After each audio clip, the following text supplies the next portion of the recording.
ജീവിതം ചിലപ്പോൾ സിനിമയേക്കാൾ നാടകീയമായ വഴിത്തിരിവുകൾ കരുതി വെക്കാറുണ്ട്. 5ാം ക്ലാസ്സിൽ പഠിക്കുമ്പോൾ ഒരു കുട്ടി മാസികയുടെ അവസാന താളിൽ സ്വന്തം പേര് അച്ചടിച്ചു വരാൻ കൊതിച്ച ഒരു ബാലൻ വർഷങ്ങൾക്കിപ്പുറം മലയാള സിനിമയിലെ ട്രെൻഡിംഗ് ഗാനങ്ങളുടെ രചയിതാവായി മാറിയ കഥയാണിത്. റിയാലിറ്റി ഷോകളിലൂടെയും ഇൻസ്റ്റഗ്രാമിലെ രസകരമായ പിക്കപ്പ് ലൈനുകളിലൂടെയും മലയാളികൾക്ക് സുപരിചിതനായ കാർത്തിക് തന്റെ ജീവിതത്തിലെ വികാര നിർഭരമായ ഈ മാറ്റത്തെക്കുറിച്ച് പങ്കുവച്ച കുറിപ്പ് ഇപ്പോൾ സോഷ്യൽ മീഡിയയിൽ തരംഗമാവുകയാണ്.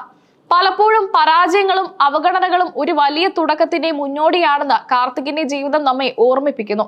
5ാം ക്ലാസ്സിൽ പഠിക്കുമ്പോൾ ബാലരമയിലെ കുട്ടിക്കവികളുടെ പട്ടികയിൽ തന്റെ പേര് തിരഞ്ഞ ആ ചെറിയ കുട്ടി ഇന്ന് ലക്ഷക്കണക്കിന് ആളുകൾ ഏറ്റുപാടുന്ന വരികളുടെ ഉടമയാണ്. വെറുമൊരു സോഷ്യൽ മീഡിയ ഇൻഫ്ലുവൻസർ എന്നതിലുപരി തന്റെ ഉള്ളിലെ എഴുത്തുകാരനെ മലയാള സിനിമയ്ക്ക് മുൻപിൽ അടയാളപ്പെടുത്താൻ കാർത്തികിന് സാധിച്ചു എന്നത് ചെറിയൊരു നേട്ടമല്ല. കാർത്തിക് തന്റെ ഇൻസ്റ്റഗ്രാം പോസ്റ്റിലൂടെ പങ്കുവച്ച ഏറ്റവും ഹൃദയസ്പർശിയായ ഓർമ്മ അദ്ദേഹത്തിന്റെ ബാല്യകാലത്തെ കുറിച്ചുള്ളതാണ്. ഇന്ന് വലിയ ബാനറുകൾക്ക് കീഴിൽ സിനിമാ ഗാനങ്ങൾ രചിക്കുമ്പോഴും അന്ന് ബാലരമയിൽ അച്ചടിച്ചു വരാത്ത തന്റെ ആ കുഞ്ഞു കവിത ഇന്നും അദ്ദേഹം നെഞ്ചോട് ചേർക്കുന്നു.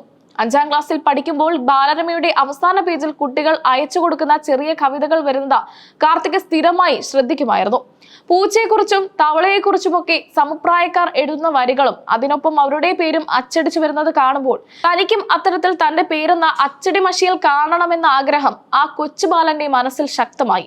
തന്റെ വീട്ടിലുണ്ടായിരുന്ന 7 പൂച്ചക്കുട്ടികളെയും അവരുടെ വികൃതികളെയും കുറിച്ച് കാർത്തിക് ഒരു കവിത തയ്യാറാക്കി ബാലരമയുടെ ആസ്ഥാനത്തേക്ക് അയച്ചു കൊടുത്തു. അടുത്ത ലക്കത്തിൽ തന്റെ പേര് വരുമെന്ന വലിയ പ്രതീക്ഷയിലായിരുന്നു അദ്ദേഹം.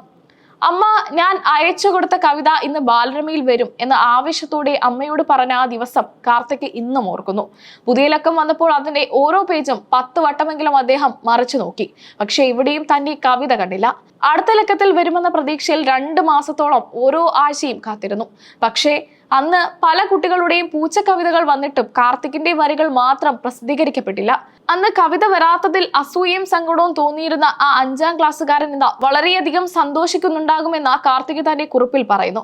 ബാലരമയുടെ അവസാന താളിൽ തന്റെ പേര് തിരഞ്ഞ ആ ബാലനിൽ നിന്ന് ഇന്ന് സിനിമയുടെ ടൈറ്റിൽ കാർഡുകളിൽ വലിയ അക്ഷരത്തിൽ പേര് തെളിയുന്ന ഗാനരചയിതാവിലേക്കുള്ള വളർച്ച വലിയൊരു നിയോഗമായാണ് അദ്ദേഹം കാണുന്നത്.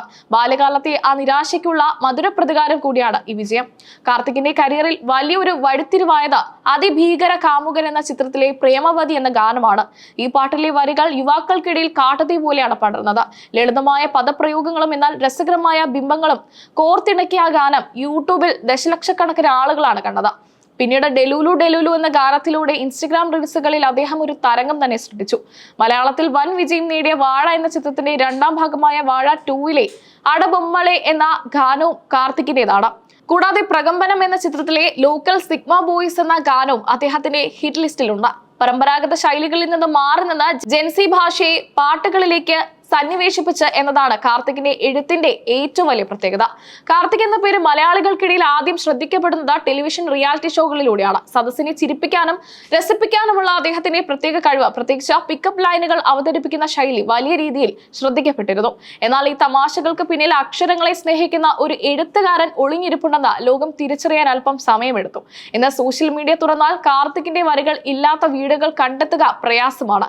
ഒരു സാധാരണ യുവാവിന് തന്റെ സർഗശേഷി കൊണ്ട് എങ്ങനെ സിനിമയുടെ ഭാഗമാകാമെന്നതിന് ഉത്തമ ഉദാഹരണമാണ് ഈ ഗാനരചയിതാവ്.